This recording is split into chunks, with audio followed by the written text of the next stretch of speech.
Be my guest, be my guest, be my guest with Sean Boy Joe. Be my guest, be my guest, be my guest with Sean Boy Joe.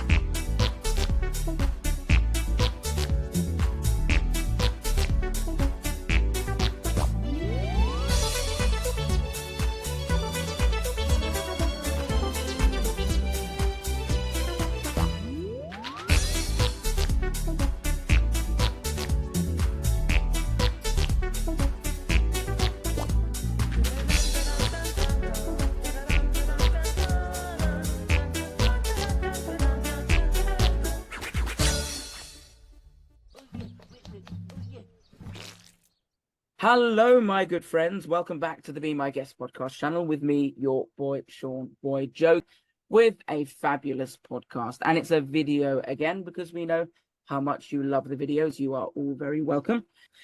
And as always, you know the drill. If you like what you see, click the subscribe button, hit the notification bell to be updated with all of the podcasts that we do on the channel. And if you're feeling extra generous, go over to the Facebook page and give us a cheeky little like there too, because it really does help the channel go along, and it's free. Doesn't cost a penny to click a button. So go and do it now, and you'll be helping me, and I thank you greatly for it.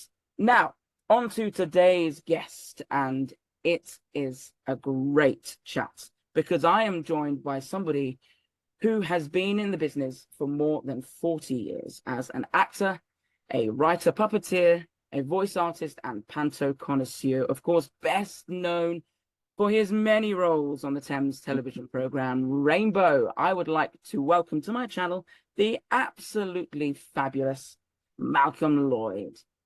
Welcome, Malcolm. Hello, everybody.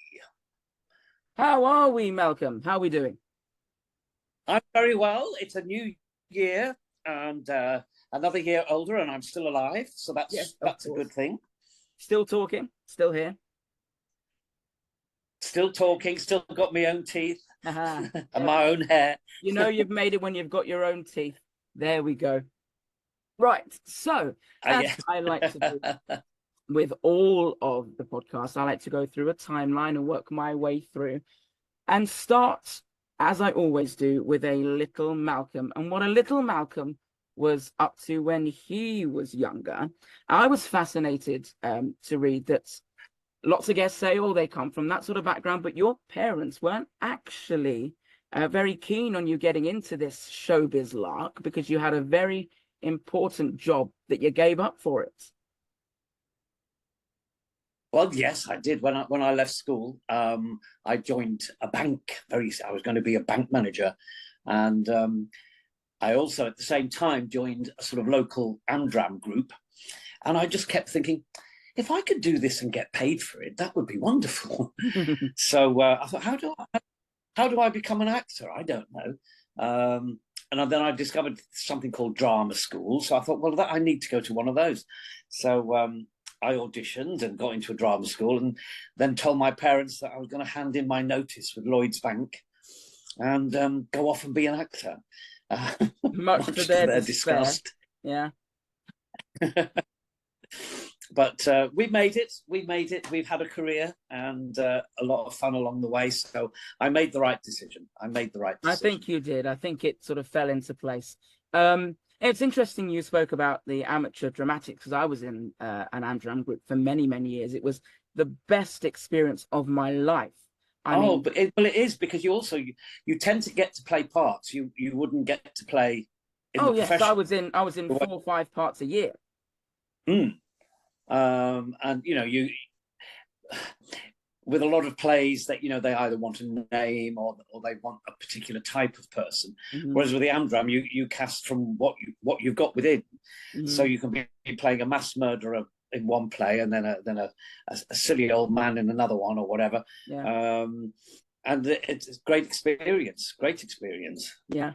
Do you recommend amateur dramatics over the sort of traditional Brit school? Oh, definitely. Yeah. Well, I always think it's a good place to start, and it's a good place to make your mistakes. And if you get it wrong, it does. No one's going to. It's not the end of the world. And usually within an amateur group like that, they're a great bunch of people. So you end up with some really good friends. And also amateur theatre theatre in general tends to be very welcoming of any type of person, gender, how able they are or whatever. It's like everyone is welcome. And it's a place for any oddball to fit in. Everyone fits in. So I would thoroughly recommend it as a hobby, even if you don't want to perform. There's lots of stuff backstage to get involved in, or front of house. The theatre is such a wonderful environment, and it's where you good learn for your up here. craft, I guess, isn't it? Yes, you do, and there's always people there that are more experienced, so you learn from them. And I'm still learning. I still now have connections with my local group here, and help out there as well. I haven't forgotten my roots. No, absolutely. So I'm guessing then, giving up such a prestigious job as a bank manager, you would have just, I guess, had it in your blood from day dot. Well, I think I started acting when I was about 5. Goodness. Without realizing it. I remember one occasion, I had 2 elder brothers who didn't want to walk with me to school, so they raced ahead. Yeah. And I can remember walking down the road and seeing these women coming towards me, and I thought, I'm going to pretend there's something wrong with me. And I started sort of like dragging my leg behind me. And at that time as well, I'd got little round National Health glasses with a patch over one eye. So I didn't have an awful lot going for me. Oh, that resonates with me. Yes. Yeah. And I can remember going past these women, and they turned and went, "Oh, look at that poor little soul." And I thought, yes. And I just made it up. And I thought, right. I can make people think I'm something I'm not. So I think from then, you realise that acting is very powerful. Yeah. But you didn't even realise you were doing it at the time. It just happened. Yeah. I was amusing myself and thought, no, I can pretend to be things I'm not. Yeah. But then you've got to realise, well, that's all very, but how do I go from A to B? Yes. Yeah. And if you're not from a theatre background, in 9 went off to drama school to Mount View in London, not really knowing what I was doing. But there were 45 of us on that course, 3-year course. And of those 45, 15 graduated. So it was quite tough. Some people were asked to leave and some left because they'd realised it wasn't for them. But no, so a third made it through the course. And then once you're in the theatre, it's sort of like 90% unemployment. So it's a tough life, but it's very rewarding. Yeah. So what were your parents' background then? Because if they weren't too keen on you becoming actors, what were they? Well, my dad was a coal miner. Oh. He worked down the pit, and my mum, as in those days, was a stay-at-home mum. Mums didn't work. Right. That's their job. Right. I always remember my mum when I think my mum and dad had been married a few weeks, and my dad actually turned to my mum and said, "Well, are you going to hand your notice in, or am I going to hand it in for you?" Because it was also that not misogynistic world, but it was in those days men had to like be the breadwinner, and your wife was working. It meant that you weren't providing. So and then my granny came to live with us as well. So we were 4 children, granny, mum and dad. We were a very busy household across the generations as well. I can imagine lots of people to entertain then. Lots of people to entertain. And we had we were moved when I was about 3, I think we moved into a brand new council house, but it only had a coal fire downstairs, no heating upstairs. On weather like it is now at the minute, that you'd have ice on your bedroom window in the morning on the inside. You can't imagine it nowadays, can you? No, we all go mad if the central heating doesn't work and every room's warm. But luckily, because my dad was a miner, we had coal, so we were warm. Right. So I'm guessing later down the line, then your parents sort of warmed to the idea and were very proud that you had gone into showbiz. Yes. Yeah. My mum was never. I'd say to her, "Are you going to come and see me do this play or this show?" She'd say, "Oh, no, I'm not coming to see you make a fool of yourself." Right. So they were, but and I always remember with Rainbow, my mum said, "Oh yes," she said, "I always turn it on. I put it on to get the ratings up. I don't watch it, but I put it on." Very good. That's the way to get around it, isn't it? Yeah, backhanded compliments. That's the way of her saying to you, actually, yes, I do support what you do, but I can't. I support what you do, but I'm not necessarily taking part. No, I don't want any say in this, but I support you. Well, no, it's what a mother needs to do. So yeah, that's brilliant story. So how did you get from sort of the stage kind of work, getting into TV? What was the crossover? It's luck, being in the right place at the right time, or whatever you want to call it. Yeah. Just prior to Rainbow, I was working for a children's theatre company, and it was a company that Ronnie had worked for previously as well. Right. So he'd come along to see the lady who ran it, and we were doing a show. So we got chatting and stuff. This would be the Little Angel Theatre. Well, no, this was a lady called Violet Philpott. Oh, I see. Right, okay. Who I think was called Cap and Bell's Puppets or something. Right. And everyone, all the playboard, John Thurtley, and everyone had worked with Violet and then gone on to form their own companies or whatever. And she, I think, was an original puppeteer on Rainbow in the very early days, when there was characters called Mooney and Sunshine or something. Oh, yes, yeah. And I think she was responsible for them. And at the time, the puppeteer who'd been doing George, Valerie Heberden, was leaving to have a baby, and she'd sort of said she wanted to stay at home with her children after that. Yes, so she was off to have a baby, so they needed someone to do the series, and they asked Ronnie, and Ronnie had just been talking to me. I think they tried a couple of other people. So then he suggested me, so I went along, and that was it. I was thinking maybe, Valerie would come back after the kids grown up a little bit, but no, she didn't, bless her. Yes, so I then went in to operate George, and never went away. So. Right. So that's the sort of first role that you had on television, was it? On television, yes. Right. Yes. Okay. And it was starting out with George. Not a lot of people would know that, would they? No, started out as George. Yeah. Were you just operating him, or were you providing? Yeah, because Roy Skelton did both voices, right, for George and Zippy. So he initially, yes, yeah, he had this thing of talking to himself, basically. Yes. But it was always quite interesting. Ronnie and I often used to think that if there was an ad lib, we would be right there with it. Do you know what I mean? Yeah. It was almost like we tuned in to each other. Yeah. Yeah. And we could also tell by the way that Roy breathed in whether he was going to come out with a George or a Zippy line, and we were always ready. Well, that's the perks of working on a program for so long, I guess. Well, yes, you tune into each other. Yeah. So it's very much a team effort. Yeah. Yes. Yeah. And it was such a lot of fun to do. It really was. Quite a tough schedule. Within, because we do sort of 3 months on, 3 months off. Okay. And the week started on a Friday, when we get the 3 scripts to be filmed that week.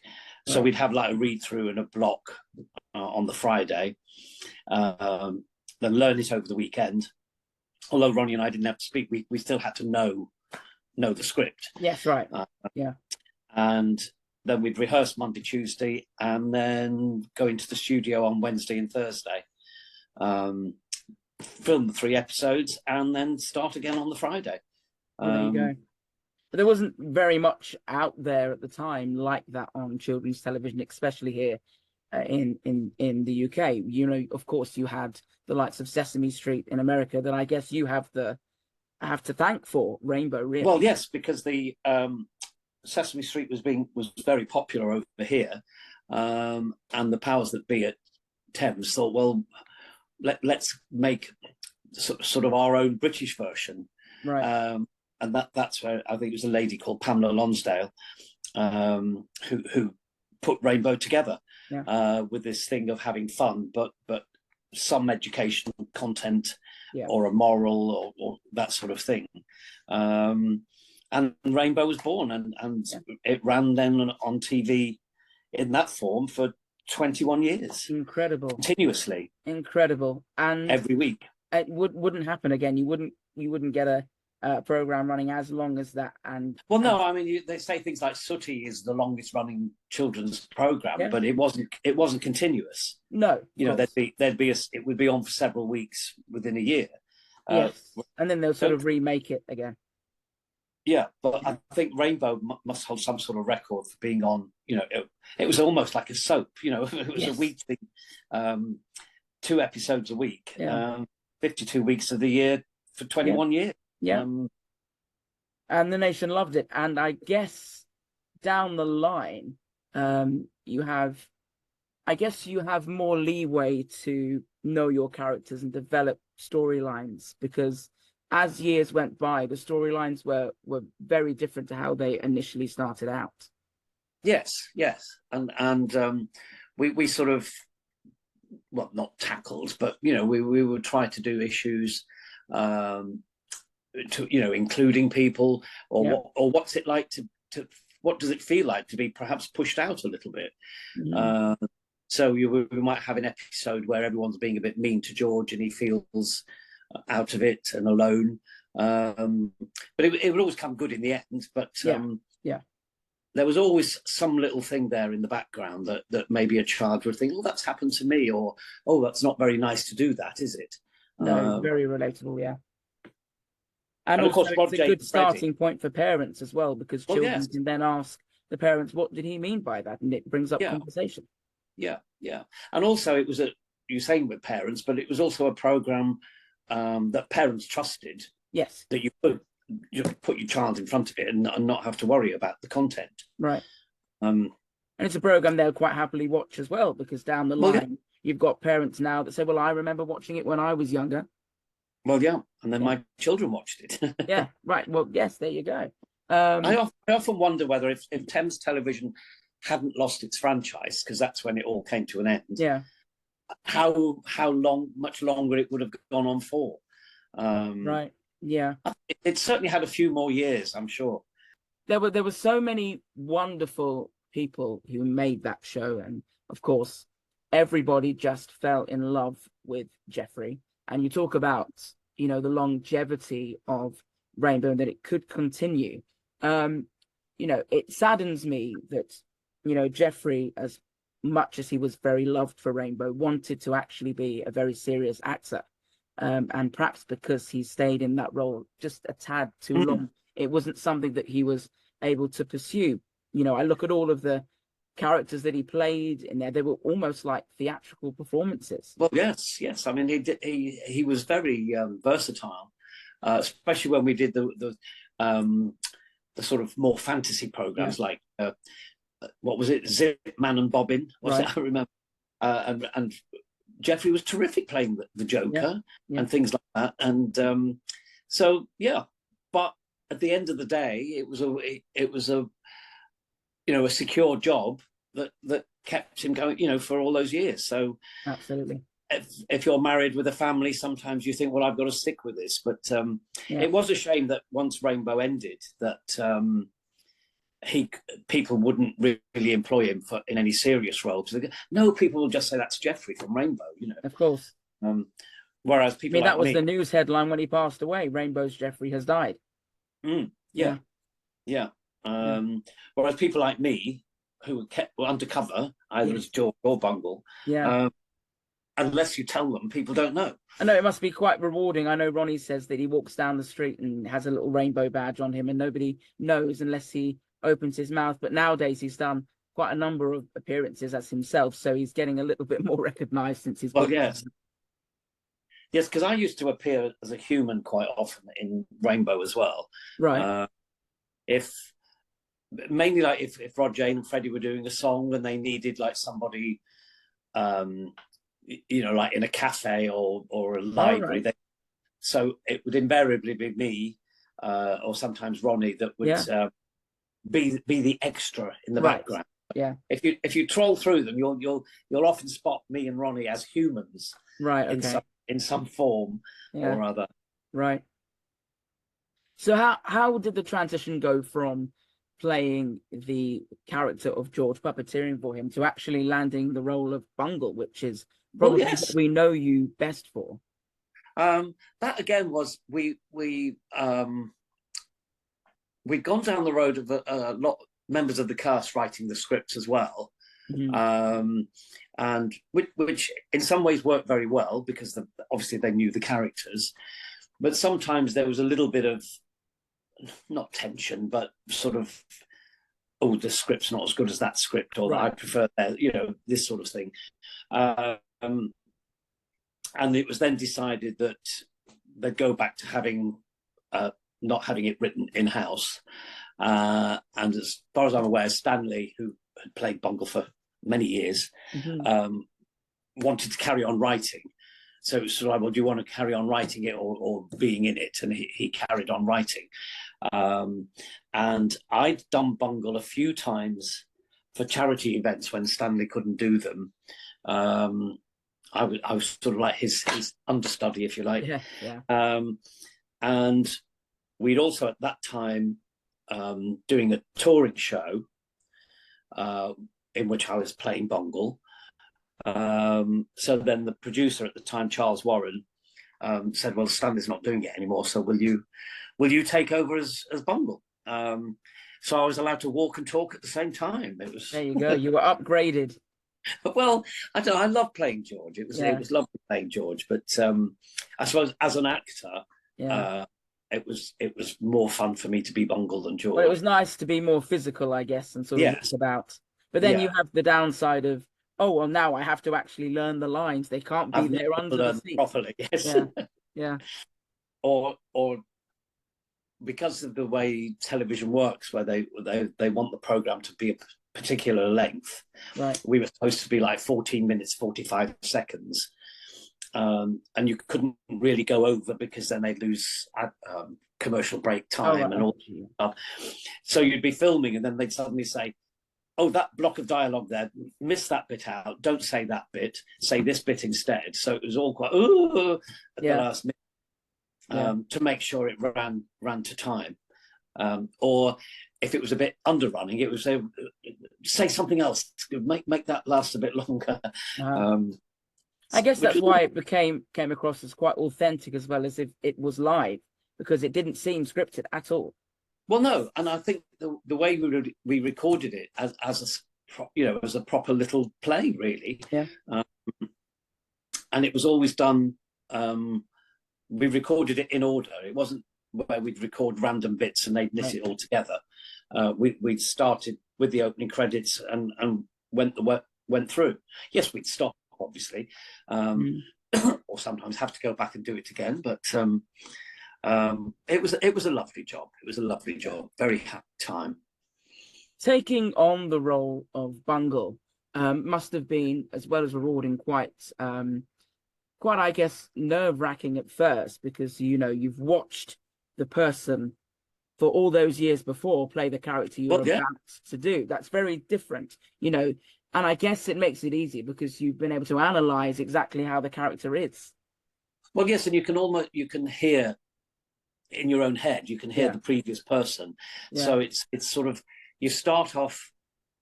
I don't say I was doing an impression, but I tried to sound and move exactly the same way Stanley did, as much as possible. And a lot of people have said that the transition was. Even I have to look sometimes and go, is that me or Stanley? Yes, right. Yeah. Yeah. Are you playing George here, or are you playing? That's right. Which one am I here? Yeah. The only subtle difference I could tell was I think Stanley's Bungle was slightly more posher. Well, yes, he was posher anyway. Right. Yes, I made him more street. Yeah, I think so. Yeah, I think so. Yeah, I think you put him in a tutu, and he's like, I can be who I want now. Yes. Yes. Yeah. So many years, so many memories working on that show. Of course, George, Bungle, and such a wonderful team. And you speak very, very highly of it. What are your memories of working on that show? What sticks out to you? Oh, just I don't know, the pure joy of it all. That it was so rewarding. Right. And knowing that you were doing something great. Yeah. I mean, even now, people will come up and talk and say, "Thank you so much for making my childhood." Yeah. And that's, you perhaps don't feel that responsibility when you're doing it. You're just going to work. Well, you don't know the legacy it's going to leave. That's right. Yeah. And I mean, who would have thought that not only 50 years since it was conceived, but now here we are, 30 years since it was last on TV. Goodness. And people like you are still talking about it. Well, there you go. I mean, that's thanks to social media, and also the fact that it's become very cult. Because even after Rainbow finished, Jeffrey was touring with, universities and schools, and we did all of that. Yeah, and you were very much involved with that. And we went into doing pantomime and all that sort of thing. Yeah, which I'm still doing, not as Bungle anymore, but because I transitioned from Bungle to playing Dame. Yeah, absolutely. And we will talk about all of your panto stuff in due course. So yeah, Rainbow was a very happy time for you, a happy memory. Do you have a favorite episode that you particularly enjoyed doing for Rainbow? Oh crikey, there's so many. I always remember there was one, I can't even remember what it was called, but George, I think George was being very shy or something, and he ended up singing a song which was a parody of 42nd Street. Right. In my dreams, I'm never shy. I can't remember what it was called, but that, and generally, I think we all love doing those sort of little fantasy story ones. Yeah.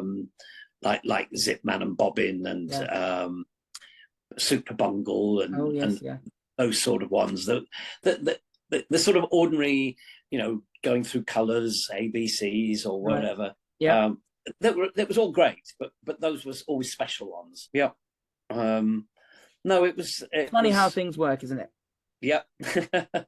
If you only knew, sometimes I always say now, at this great age, you can look back at your life and realize that when you decided to go that way or that way, that changed the path of your life. Yeah. But at the time, you don't realize that a small decision is actually possibly changing the course of your life.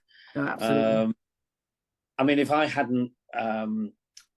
Ronnie hadn't come along and met me that time and we got chatting, I may never have met him, and Rainbow may never have happened for me.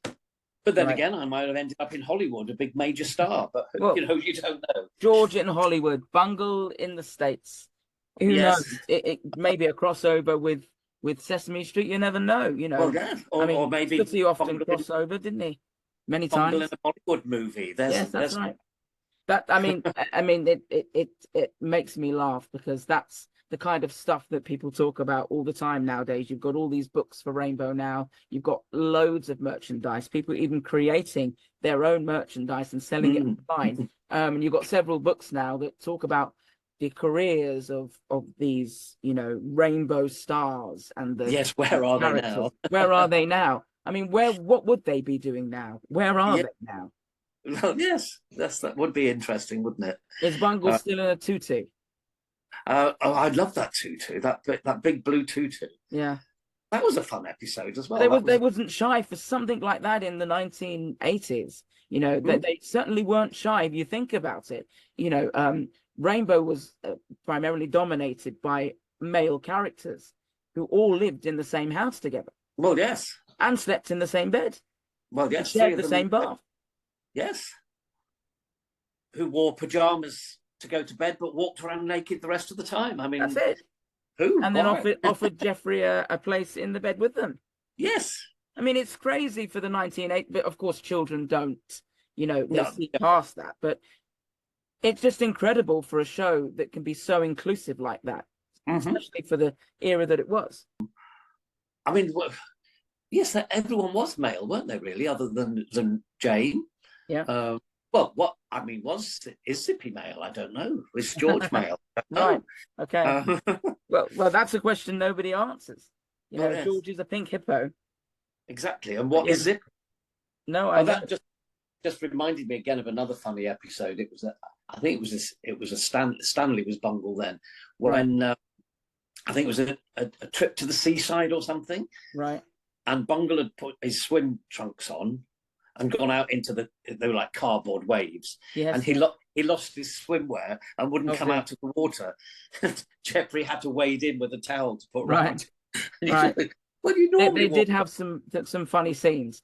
So that's Rainbow. That's a little trip down memory lane, and still as popular with audiences today because, as you said, you worked in panto with Rainbow and do various performances. It almost seems like nowadays that those sort of characters only ever appear in the likes of The Last Leg. I know Ronnie's done that, and recently he did MasterChef.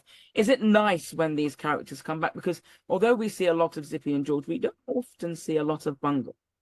No, we don't actually. And so, in some ways,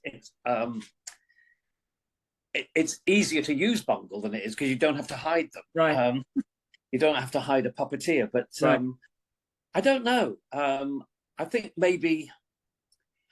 Zippy and George were more popular than Bungle, but I don't know. People remember them. I think. Right. They're more of a double act, I suppose. Right. But yes. Would you like to get back into doing sort of more Bungle stuff now? I don't mind, but I mean, if I was given the choice of remaking Rainbow or showing them all again, I'd probably opt for showing them again. Well, I think so, yeah. Yeah.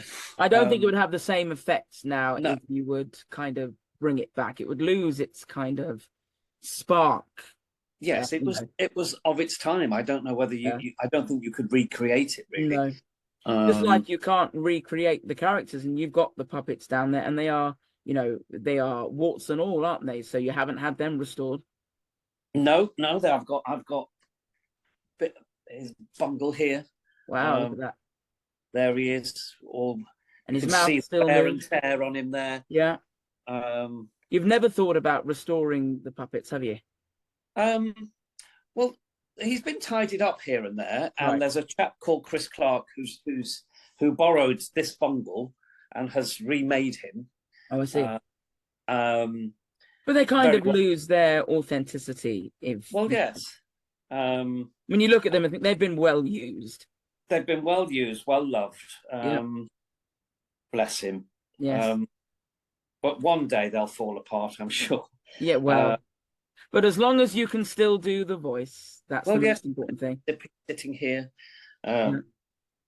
His zip's going a bit there, but don't zip him up for too long. You might get more complaints. Yes. Yeah. Isn't it funny how parents back then would complain about Zippy being zipped up for too long? Well, that's right. And there's George, of course. His ears are because we used to have a new set of puppets every sort of couple of TV series, right? Because they always had to look pristine. So then those that had been the transmission ones became rehearsal ones, and so on. So I think Ronnie, myself, Jeffrey, and Roy ended up with the set, but all the other stuff, it used to just go in a crushing machine, and it was like, ooh, Right. they Okay. Yeah. chuck it away because they make a new one. But Yeah.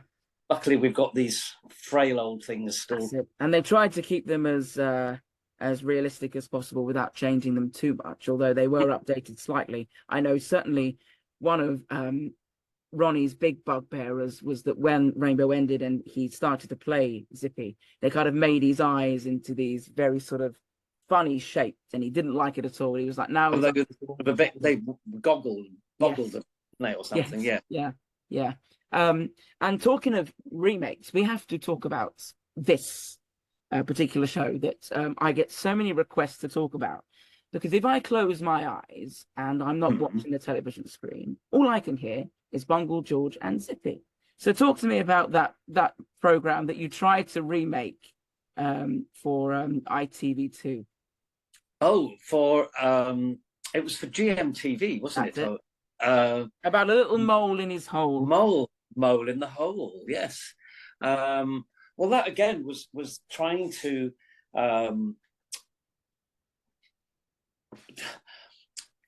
copy the success of Rainbow, I suppose, but with new characters, because Right. you couldn't use them. So there was a mole that sounded a bit like Bungle, and there was I can't remember the characters. There was a cat, wasn't there? Uh-huh. Cat and a dog. A cat was Fifi, I think, who Right. sounded a bit like George, and this dog who sounded a bit like Zippy, and Jeffrey, of course, who was Jeffrey. Exactly. Yeah. Was it and- just you? Everybody saying, "Listen, we are still here, people. You know, we can still do this. I know Rainbow's ended, but we're still here." Let's try and recreate it, but in a totally different way. Sadly, it only did the one series. Are you surprised at that? Well, it was GMTV wanting some like kids programs for in the morning. Yeah. And sadly, I can't really talk about it much, but let's say we were let down with the scripts and stuff. Right. We got halfway through filming, and then scripts weren't being done, and so it all ended up. The first few episodes were brilliant, and then towards the end, it was like stretch it out. Yeah. So it didn't get recommissioned, but No.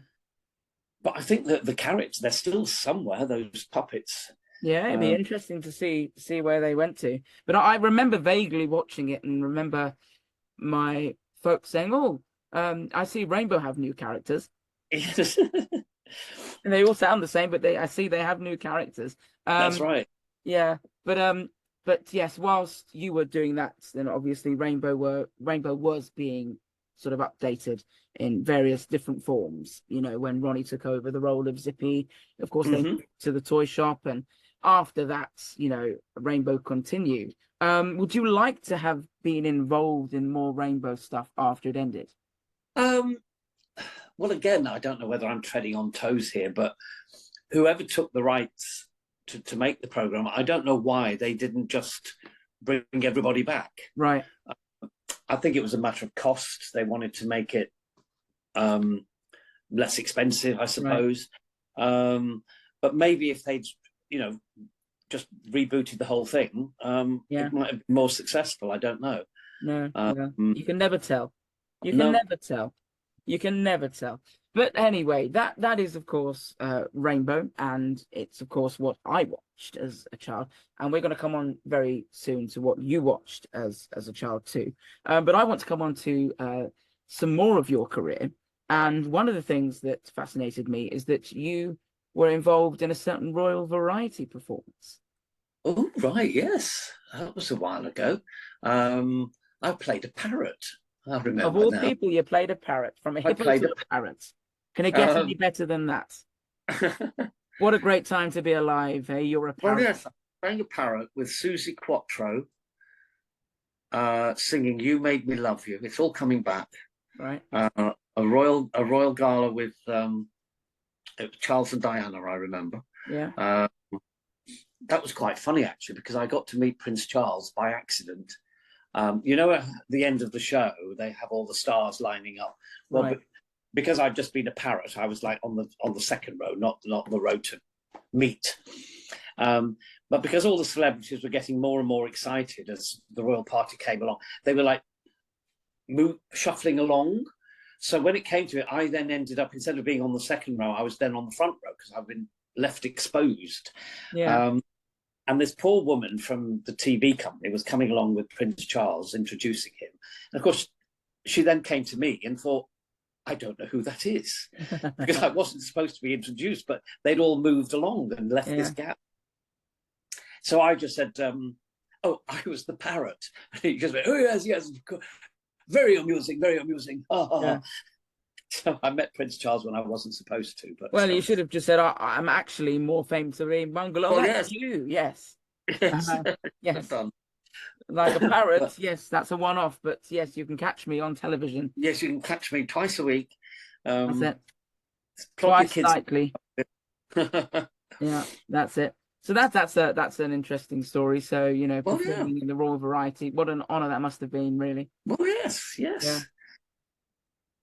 And you have done, well, for the past 30 odd years and beyond, you have performed in pantomime, as you mentioned before. You know, you've performed with the characters of Rainbow, but also you are a great connoisseur when it comes to playing dames. Well, yes, and again, that all happened by accident. Rainbow, Geoffrey, Bungle, George and Zippy would be in panto, and this one particular year, Geoffrey wasn't with us. It was just Bungle, George and Zippy, and John Inman. I don't know whether you probably won't know that name. Yeah, a lot of people go, John Inman from Are You Being Served? Yeah. I'm free. Are you free? I'm free. He was playing the dame. Yeah. And I got a phone call from my agent saying that John wasn't very well, and he had suggested that I went on, that I did it instead of him. So within 2 hours, I'd gone into the theatre, recorded Bungle's voice for someone else, to a dancer or something, to get in the Bungle costume to be me, and I was then thrown on to play John Inman's part, who was the star of the show. Right. And there's not a more terrifying feeling than when they announce to the audience that there's an understudy on, the star of the show isn't here, and the part of Dame Trot will be played by Malcolm Lord. And you hear, there was, I think it was 1,600 seats, that theatre. You hear 1,600 people go, oh, we've paid our money now. What are we going to do? Oh. And you're thinking, no, yeah, they hate me already. It's that imposter syndrome, isn't it? I'm pleased to say that at the end of it, they all stood up. I had a standing ovation. Yeah. But that one bizarre moment in that was, there was a little scene between the dame and Bungle, and suddenly I was on stage talking to myself. I was saying the words of the dames, but then my voice was coming back as Bungle answering me, and it was like I was trying to say everything. The audience didn't cop at all. There's the dame there, there's Bungle, but that's the person who plays Bungle. Yeah, and he's supposed to be in there. Yes. Yeah, right. Maybe that's why they gave you a standing ovation. They realised, oh, actually, he's a legend, actually, from our childhood. Right. Look, from a bear to a sex bomb dame. That's it, to a parrot. And then, so I think you've had a career, haven't you? Really? I did 4 performances, and then the company we worked for then, Kudos, they would call them, right, the biggest pantomime company. They kept me with John Inman for a few years as a sort of insurance policy, I suppose. Yeah. And then it was in 2004 when we were doing Richmond in Surrey that John was taken ill during rehearsals. So they said, well, you go on and open the show, and when he's better, he can come back. But sadly, he never did come back. So I did the whole run, and from then on, I've been employed as a panto dame every year. I've just finished my 7th consecutive year at Crewe. Wow. I'm very big in crew. I'm very big in crew. Yeah, the Nolans are big in Japan. You're big in crew. Yes, I'm big in crew. There you go. Um, Uh-huh. so, and probably I'll be back there next year or this year. Oh, So well. Well, we'll yes, see. I'll have to make a trip down to see you at some point because Panto is a wonderful time of the year, Christmas, where you can all get together as a family. I think it's very inclusive as well. I think Yes. the Panto hasn't changed. Perhaps the audiences have changed a little bit and Panto's adapted with it, but I think, Yes. traditionally it stayed the same. And really, during the pandemic, it must have been very difficult for you when you couldn't get out there and do what you love doing. I know it was a strange old year that with no panto because I don't really have Christmas because it's just a day off. Oh, right. Okay. Yeah. And I end up going to whoever's invited me. So suddenly it was like, oh, it's Christmas. What do I do? Yeah. Yeah. But of course, it was still a bit dodgy meeting up with people as well. So Right. Yeah. it was like, oh, well, I better put a Christmas tree up and I better do this and I better do No, that. right. Yeah. So that was odd, missing that year. That's the first year since, oh, crikey, when did I do the first, 19, I think I did the first panto 1990.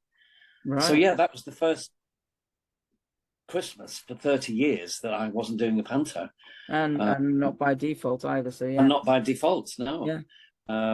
Wow, yeah. But I love it. I'm more or less retired now. Right. Well, I say to my agent, don't put me up for jobs, but if somebody rings up to see if I'm still alive, then we'll talk to them. Yeah. Just check my pulse if I'm still here. Yes.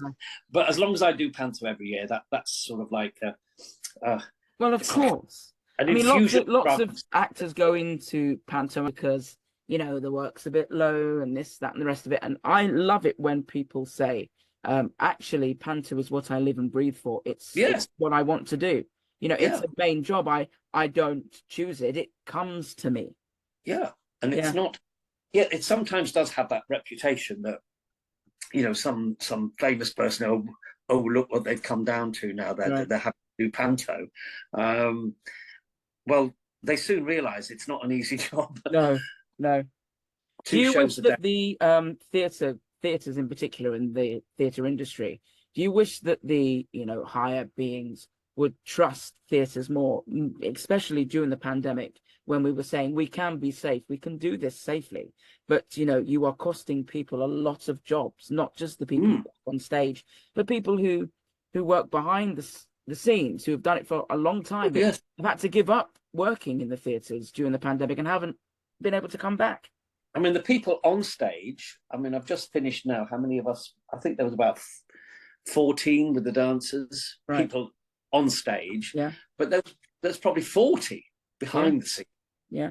Everybody from not just the scenes, it's the people who work behind the bars, the box office, wardrobe, all those people. Yeah, there's probably more like 60 people involved. Yeah. But the audience only see that dozen of people on the stage. Yeah. And it only works if everybody is respectful of each other as well. Absolutely. You mentioned that Christmas is a time that you have off, but there was one Christmas that you didn't have off, of course, because Santa never has Christmas off, and you had the privilege of playing him in a musical adaptation. Yes, that was again. My whole career has been an accident. I was due to do. We'd done. I think it was Jack and the Beanstalk at Dunstable, and we were due to go up to. I think it was Fleetwood, isn't it, near Blackpool? Right. And something went wrong, and the theatre collapsed and closed in like October. So the producer of the panto rang me and said, "I'm really sorry, but it's cancelled." And by then it was a bit too late to get another panto as such. Well, within a couple of hours, my agent had rung me and said something about playing Santa Claus in Santa Claus the Musical. I'm going, what? Where's this come from? And I had to go down to the National Theatre to meet the person who was going to direct it, lovely chap called Alan Cohen. And we were chatting, and I kept thinking, well, he's going to ask me to read or audition or do something in a minute. Anyway, we chatted, and at the end he said, right, he said, so do you fancy this job then? And I said, well, do you want me to read anything or go ho, ho, ho? Mm-hmm. And he said a lovely thing. He said, no, he said, you've got a twinkle in your eye. That's all we need. No, that's nice. But the way it had actually come about is that the producer of the panto was hiring the sets from another producer, Chris Marino, who was putting out the Santa Claus show. So he'd rung him to say he wouldn't be needing the sets, blah, blah, blah. And he felt so bad because he was putting actors out of work. And so then this Chris Marino then said, oh, you haven't got a sort of short little portly gentleman, have you? And he said, yes, Malcolm, just book him. So from Fleetwood, I ended up in Singapore for Christmas. Wow. Playing Santa Claus. And they padded you out well. Pardon? They padded you out well as Santa. Oh, yes. Yeah. I'll see if I can find a quick photo. Oh. Oh, there you go. I don't know whether you can see it. Where am I holding it? Wrong end. Yeah, down a bit. There we go. Oh, yeah. There we go. Look at that. That was There me we at go. Santa Claus. Cool. I would never recognize that's you. Well, No. Yeah, that was another lovely little job. Christmas in Singapore. Yeah. What's your favorite panto to do? What do you really enjoy doing? Oh, because there doesn't appear to be many of them now, does there? They're all they're all similar. They all end up with the same gags anyway. But I like playing someone's mum. Right. So like Jack and the Beanstalk, Aladdin. When you're someone's mum, you can play Dame Trot or Wishy Washy. Yeah, Dame Trot or Widow Twanky, yeah, whatever. Yeah. But this year it was quite a challenge because I played fairy godmother in Cinderella. Ah. And I thought, oh, is this going to work? The kids accept there's this funny man dressed up as a woman doing silly things. And I'm thinking, well, are they going to accept me as fairy godmother? Is that too much for them to take?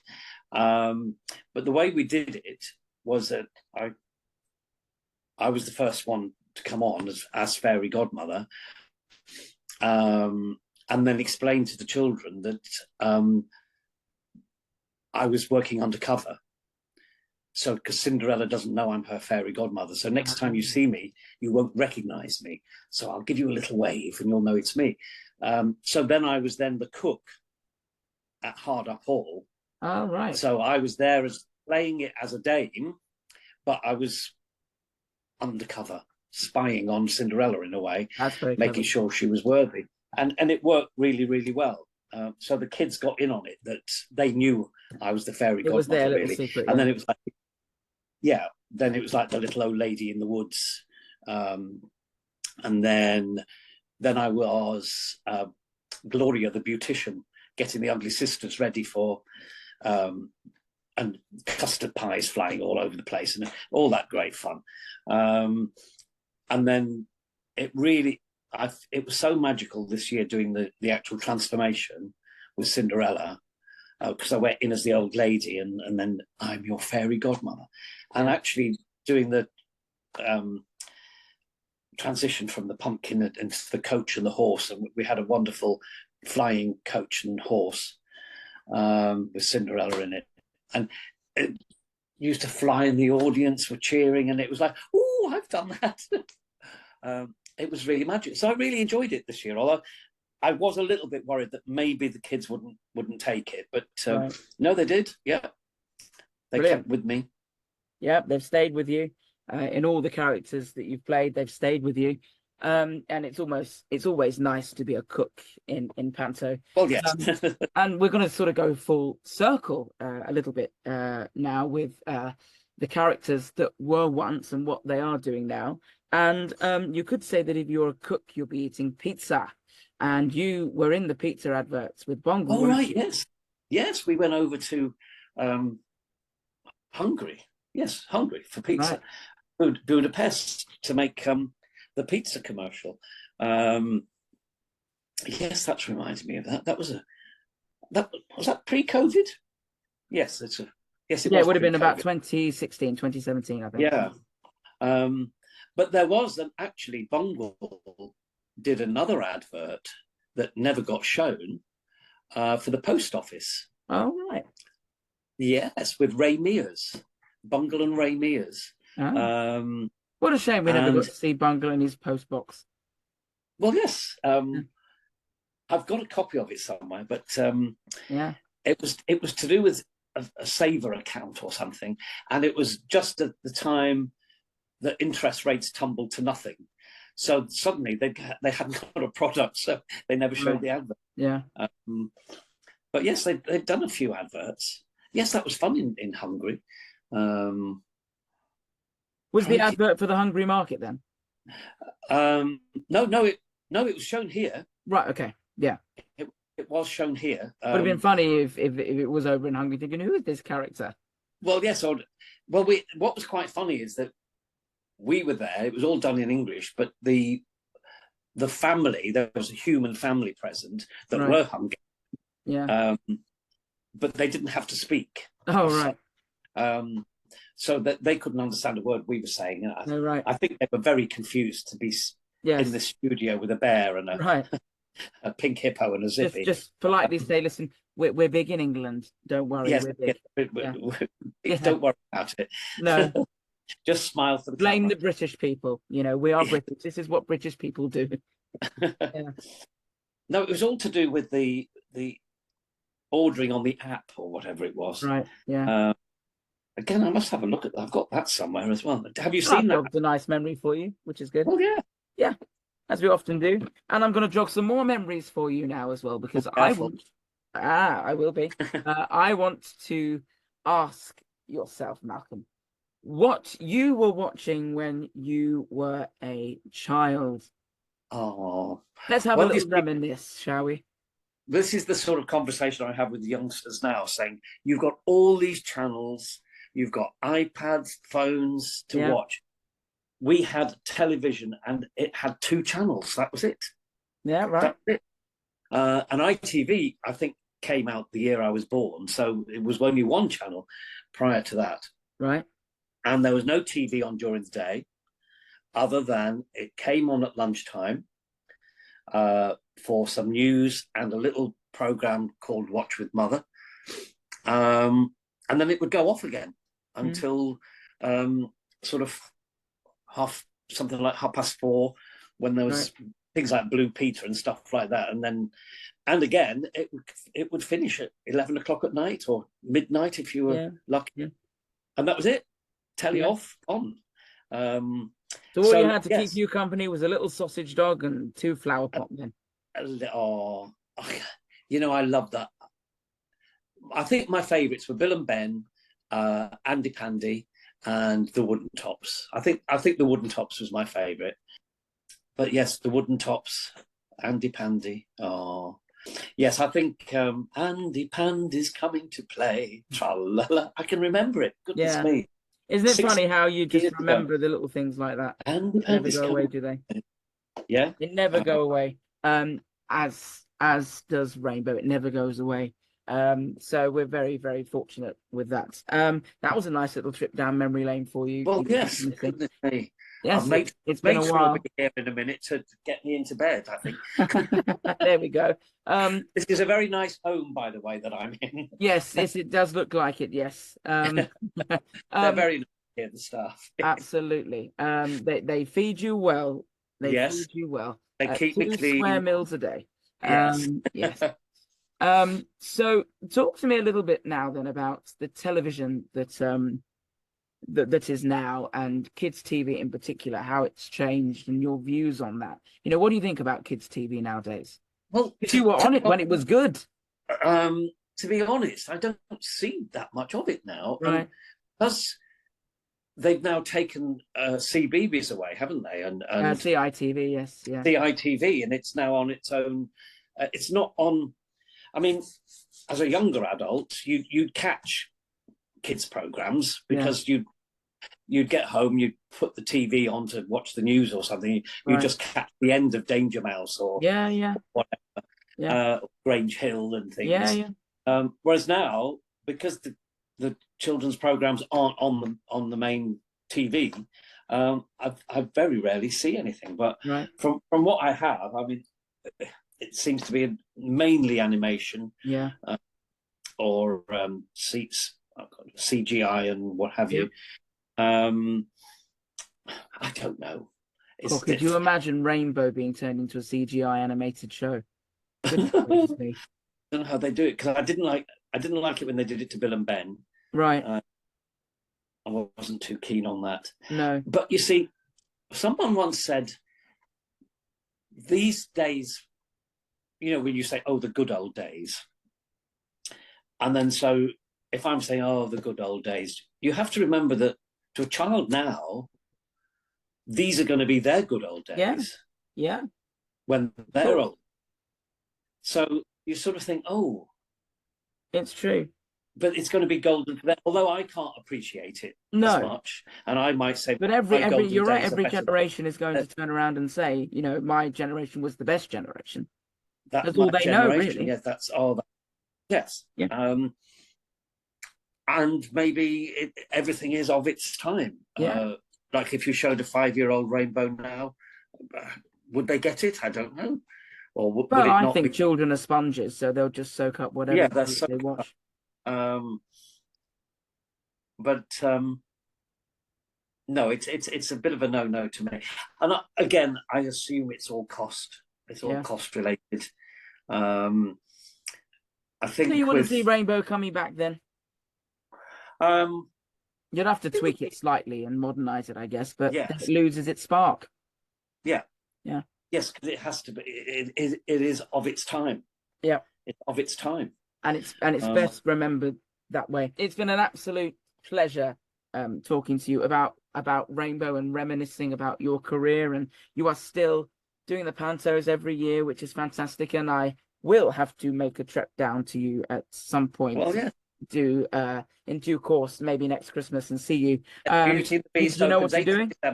Beauty and the Beast. Yeah. Beauty and the Beast. And where is it going to be? Crewe Lyceum Theatre.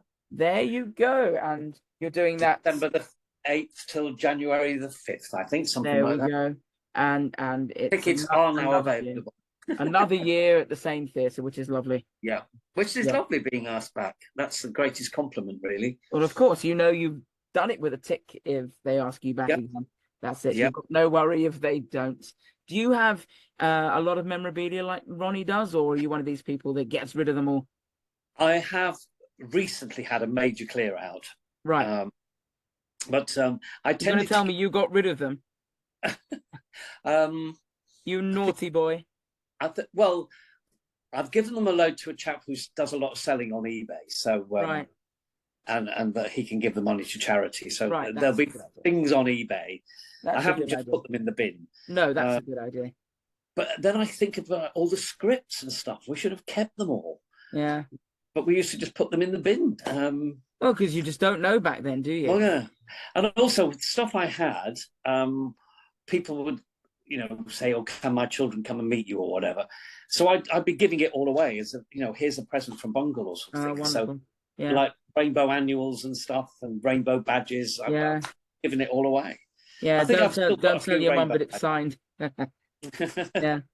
Well, it's been an absolute pleasure talking to you. It really has, and it's been a real treat to start off a brand new year. Although when this goes out, it probably won't be in sync, but because we do have a lot of these to go out as well. So, my greatest thanks goes to Malcolm.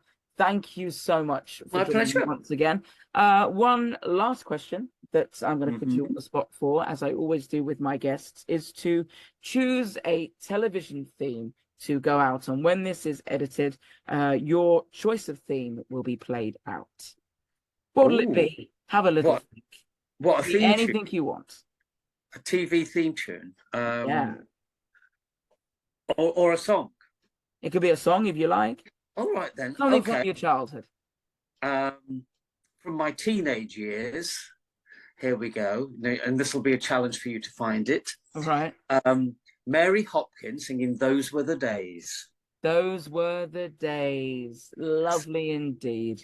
Well, we'll have that played out. Something different. Those were the days, my friend, we thought they'd never end. We'd sing and dance forever and a day. Something like that. Beautiful. Well, we don't need her. We've got you singing us out. That's all we need. That's How all talented we is need. this person? Oh, opportunity is knocking for you once again. Recording contract is flying on its way. It is. Pete Waterman, where are you? He's right. Yes, where am I? Yes. Yes. Pop yes. Idol. Yes, Pop that's Pensioner. It. There you go. Pop Pensioner. There's a new program. Pop Pensioner with the odd appearance of Zippy, Bungle, and George. Why not? Add it all into the mix. What a pleasure it is to talk to you. It's been great fun. It's been a very happy, positive podcast, which I always like. And I will say that Malcolm Lord, you have been my blast from the past in a podcast. You have been Bungle, George, and Zippy all in one, and I never thought you could have been. So thank you very much for joining me. My pleasure. You're very welcome. I always say, because the way it was recorded on a boom mic, Bungle, you have to have the head on to make it sound right. Oh, I see, right. Or you have to be like, oh, hello, Jeffrey. You know what I mean? If I go, hello, Jeffrey, it's not the same, but because Bungle is always slightly muffled. Yeah. Oh, come on, Zippy. It's strange, isn't it? It feels strange doing it, doesn't it, after all these years? Without the head on. Yes. But I always thought I was quite good at George, actually, as well. Oh, hello, Zippy. I think my George is quite good, although I never... Yeah, I think everyone tries to do Zippy. Yes, you sound very much like Ronnie. No one you do that. Yes. All right, then. So I can go and make another cup of tea now, can't I? You make your cup of tea. Cheers, Thanks very everybody. much. Thank you.